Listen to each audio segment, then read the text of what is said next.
प्रदेश के हमारे यशस्वी मंत्री और वरिष्ठ नेता आदरणीय गौरीशंकर बिसेन जी, हमारे लोकप्रिय उम्मीदवार जिन्होंने लगातार मेरी सरकार का समर्थन करके बारासिवनी खैरलाल जी को बहुत आगे बढ़ाने का काम किया है, आदरणीय श्री प्रदीप जायसवाल गुड्डा भैया, आदरणीय निरंजन जी, प्रदीप जी, दीप जी, नरेंद्र जी, किशोर जी, सरिता डांडरे जी, माया जी, नरेंद्र श्रीवास्तव जी।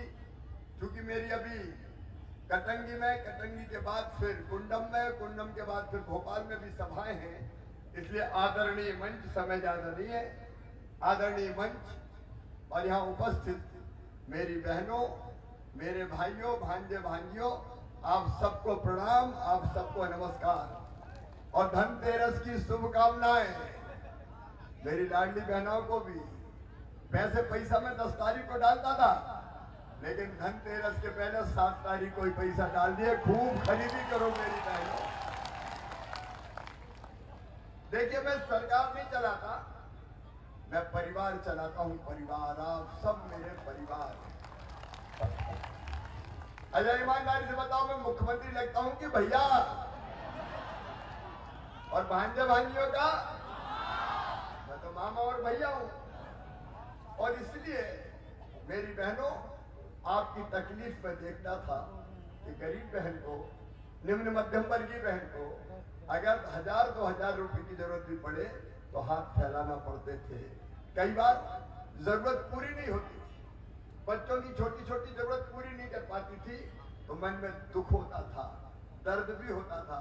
मेरी बहनों में देख रहा था इस पीड़ा को।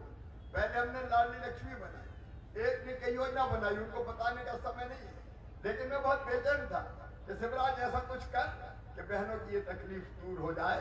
और एक ही रास्ता मुझे दिखा कि और कुछ मत करो, बहनों के अकाउंट में पैसा डाल दो तो उनकी जिंदगी में निश्चितता आ जाएगी। इसलिए मैंने लाडली बहना योजना बनाई। बताओ बहनों, अच्छी योजना है। अब प्रदीप जी 2 चीजें और कही है। एक, कई बहनें अभी रह गई, हर गांव में 10-20 बहनें रह गई है, और जब तय किया सरकार बनते ही पोर्टल खोल के जो बहनें रह गई है उनको भी लाडली बहना योजना में शामिल करें।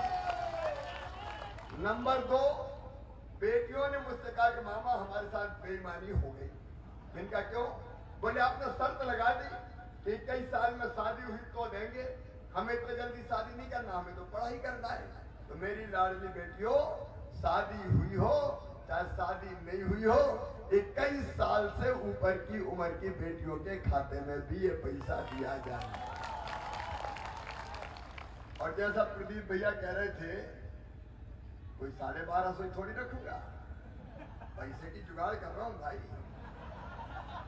क्योंकि बहनें बहुत है, 1,32,00,000 तो हो गई, और अगर जोड़ेंगे तो 1.5 करोड़ तो हो जाएंगे। अब उतने इंतजाम करना पड़ता है। जल्दी कर लूंगा, 1000 से अभी 1250 किया है, 1250 से 1500, 1750, 2000, 2250, 2500, 2500 के बाद 2750, और बाद में कितने दूंगा? 3000 दूंगा। ये मेरा कमिटमेंट है। तब मेरी बहनों मुझे चैन की नींद आएगी और मुझे लगेगा जिंदगी धन्य हो गई, शिवराज अपनी बहनों के लिए तुमने कुछ किया। और एक बात और नोट करना बहनों, लाडली लक्ष्मी, लाडली बहना, उसके बाद अब बनाऊंगा लखपति बहना। यहाँ सेल्फ हेल्प ग्रुप की स्व सहायता समूह की बहनें हैं क्या? हाथ उठाओ अगर हो तो। ये तुम्हारे माध्यम से करूंगा। बताओ, कई दीदी लखपति दीदी बनी कि नहीं? कई दीदी लखपति दीदी बन गई। अब मैं रुकूंगा नहीं। मेरा लक्ष्य है मध्य प्रदेश की हर बहन साल में कम से कम 1 लाख रुपया से ज्यादा कमाए। नहीं रहेंगे गरीब, नहीं बहाएंगे आंसू, आगे बढ़ेंगे मेरे भाई बहनों, भाइयों आगे बढ़ेंगे। तो अब अगला लक्ष्य है लखपति बहना, लाडली बहना के बाद। और एक बात और, मैं केवल काम की बात करूंगा, ज्यादा समय नहीं है। देखो, आपकी जिंदगी बदलना हमारा उद्देश्य। कई भाई बहन अभी ऐसे रह गए जिनके मकान कच्चे हैं। बोलो सही बात है कि नहीं? जगह जगह मिलते, हमारा तो टूटा मकान है, कच्चा मकान है, पीएम आवास योजना में नाम नहीं आया। तो सुनो, हमने बना दिया मुख्यमंत्री लाडली बहना आवास योजना। आवेदन भरा लिया, प्रदीप जी यहां भी भर गए। इस चुनाव के बाद, सरकार बनने के बाद क्रमशः हर भाई बहन जिसका कच्चा मकान है उसको पैसा देके पक्का मकान बनवाएंगे। कच्चे मकान में कोई नहीं रहेगा। मेरे बहनों और भाइयों, किसान भाइयों, अगर 1250 बहनों को मिल रहा है तो 1000 अपन को भी तो मिल रहा है, लेकिन 1000 ही थोड़ी रहने दूंगा। महंगाई भी तो बढ़ रही है, तो पैसा भी बढ़ना चाहिए कि नहीं बढ़ना चाहिए। और इसलिए आगे मैं सोच रहा हूं, इधर उधर की सब्सिडी बेकार चली जाती है, उसके बदले किसानों के खाते में सीधा ज्यादा पैसा डाला जाए ताकि किसान अपने हिसाब से व्यवस्था कर ले। कल हमारा संकल्प पत्र आने वाला है, उसके पहले मैं कुछ बात नहीं कहना चाहता, उसके अंदर बात होगी। तो बाकी भी जो विषय है उनकी चिंता करूंगा, आप परेशान मत होना। किसानों का कल्याण हमारी जिंदगी का लक्ष्य है। कांग्रेस ने कभी किसानों के लिए कुछ नहीं किया। और मेरे सभी बेटे बेटियों, अभी प्रदीप जी अच्छी शिक्षा की बात कर रहे थे। अच्छी शिक्षा के लिए हम बना रहे हैं CM rise school. CM rise school अपने यहां कहां बन रहा है अभी? 12 सिटी में 10। Pradeep ji 10 CM rise school 12 Sydney विधानसभा में बनाए जाएंगे। 25-30 गांव के बीच में एक। बच्चे बस से आएंगे, बस से जाएंगे। अरबपतियों के बेटे जैसे स्कूल में पढ़ते हैं उनसे बेहतर स्कूल बना के अपने बेटा बेटियों के लिए दूंगा। और निःशुल्क शिक्षा, फ्री में शिक्षा। अब वो सब बातें बताने का समय नहीं कि लैपटॉप भी देते हैं कि स्कूटी भी देते हैं। तुम तो ये ध्यान रखो कि मेडिकल इंजीनियरिंग कॉलेज में अगर हमारे बेटा बेटियों का एडमिशन हुआ, मैनेजमेंट के किसी कोर्स में एडमिशन हुआ, तो फीस चाहे 10 लाख 15 लाख रुपया साल भी हो, तो वो फीस माता पिता नहीं भरवाएंगे, मामा शिवराज सिंह चौहान भरवाएगा, भारतीय जनता पार्टी की सरकार। बच्चों के सपनों को हम मरने नहीं देंगे। और अगली बार की एक बात और खास, प्रत्येक परिवार एक रोजगार, हर परिवार को एक रोजगार देंगे।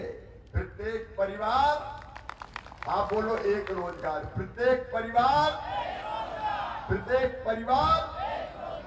परिवार की आजीविका ढंग से चले, इस बात का इंतजाम करेंगे। मेरी बहनों, रसोई गैस का सिलेंडर 450 में ही दूंगा, चिंता मत करना। और बिजली के जिनके बड़े बिल आए, चिंता मत करो, बड़े बिल मैं भरवाऊंगा। और गरीब और निम्न मध्यम वर्गीय परिवार वालों पर केवल 100 रुपया बिजली का बिल आएगा, ताकि बिजली बोझ ना बन जाए। बोलो ठीक है कि नहीं? एक नहीं अनेकों का। अभी हमको करना है, हम करने वाले हैं। लेकिन आज बहुत विस्तार से बताने का समय नहीं है। मैं प्रदीप जायसवाल जी, गुड्डा भैया का आभारी हूं। उन्होंने मुझे समर्थन किया, सहयोग दिया, भारतीय जनता पार्टी की सरकार चलाने का योगदान दिया। प्रदीप जी जनता की बहुत चिंता करते हैं। मुझसे भी कई काम स्वीकृत करवा के लेके आए। और आज प्रदीप जायसवाल जो बता रहे थे कि बहुत विकास हुआ है, अभी तो खैरलाल जी 12 सिडनी वालों, ये ट्रेलर है, ट्रेलर। इस बार जिता के भेजो, सरकार बना दो, विकास की असली पिक्चर दिखाऊंगा आपको, कोई कसर नहीं। और इसी काम के लिए आपका समर्थन चाहिए, आपका प्यार और आशीर्वाद चाहिए। बताओ मेरे बहनों और भाइयों, हमने अच्छी सरकार चलाई कि बुरी? विपरीत परिस्थितियों में कोविड में 2 साल निकल गए, दिनों रात जनता को बचाने में लग गए। प्रधानमंत्री जी को धन्यवाद, उन्होंने वैक्सीन बनाई। समय नहीं है, नहीं तो मैं पूरी केंद्र की योजनाओं के बारे में भी चर्चा करता। उनका यशस्वी नेतृत्व हमको मिला, लेकिन केवल 1.5-1.25 साल में इतने काम करके दिए। आगे विकास में कोई कसर नहीं छोड़ेंगे। बताओ, जितना विकास हमने किया कांग्रेस ने कभी किया क्या? कोई लेना देना नहीं है। और जब प्रदीप जायसवाल सही व्यक्ति सही पार्टी में आए हैं, आपके विकास के लिए सोने में सुहागा होगा। भाऊ हमारे गौरी शंकर बिसेन, उनका साथ है, आप सबका आशीर्वाद है। मिल के साथ हम चलेंगे और बालाघाट जिले की भी सारी सीटें जीतेंगे। इसके लिए आपका आशीर्वाद चाहिए। बोलिए, आपका आशीर्वाद मिलेगा? एक बात याद रखना मेरी बहनों, कांग्रेस ने 1.25 साल में सब योजनाएं बंद कर दी थी। संबल बंद कर दी, कन्या विवाह के पैसे नहीं डाले, तीर्थ यात्रा बंद कर दी, बच्चों की साइकिल बंद कर दी, लैपटॉप बंद कर दिए। कांग्रेस अगर आ गई तो ना तो लाडली रहेगी ना बहना रहेगी। पहले ही बंद करके ताला लगा देंगे कांग्रेस वाले। और इसलिए कोई अपनी योजना बंद करे उसके पहले ही सत्ता में आने के रास्ता का दरवाजा बंद करके ताला लगा दो और कह दो हम तो भैया के साथ हैं, हम भारतीय जनता पार्टी के साथ हैं। देखो मेरी जिंदगी में इसके सिवाय कि आपकी जिंदगी बेहतर बनाऊं और कोई मकसद ही नहीं है। मैं तो आपके लिए जीता हूं, आपके लिए सांस लेता हूं, आपके लिए फिर से हम सरकार बनाना चाहते हैं। इसलिए आप सबका आशीर्वाद चाहिए। बोलिए, आप सबका आशीर्वाद मिलेगा? कमल के फूल की बटन दबाएंगे। और बहनों जरा 5-7 दिन निकल जाओ ना, कह दो जाके गांव गांव भैया की सरकार बनाएंगे। और भांजे भांजियों वैसे तो बहुत कहते हो I love you mama, I love you too, लेकिन निकल जाओ सरकार बनाने, गांव गांव जाओ, अलग जगह जागरण का मंत्र फूको और प्रदीप जायसवाल गुड्डा भाई को रिकॉर्ड वोटों से जिता के लाओ। आप प्रदीप जी को रिकॉर्ड वोटों से जिताइए, मैं विकास का रिकॉर्ड बना के आपको दूंगा। उठाइए मेरे साथ दोनों हाथ और आज अपने अपनी जगह खड़े होकर संकल्प लीजिए कि हमारा सिविली खैरला जी से रिकॉर्ड वोटों से गुड्डा भैया को जिताएंगे। बहनें भी खड़ी हो जाए मेरे साथ, भाई भी और भांजे भांजी भी। और जिताने के लिए बीजेपी को, कमल के फूल को, प्रदीप जायसवाल को मेरे साथ बोलिए भारत माता की, भारत माता की। आज जल्दी जाना है लेकिन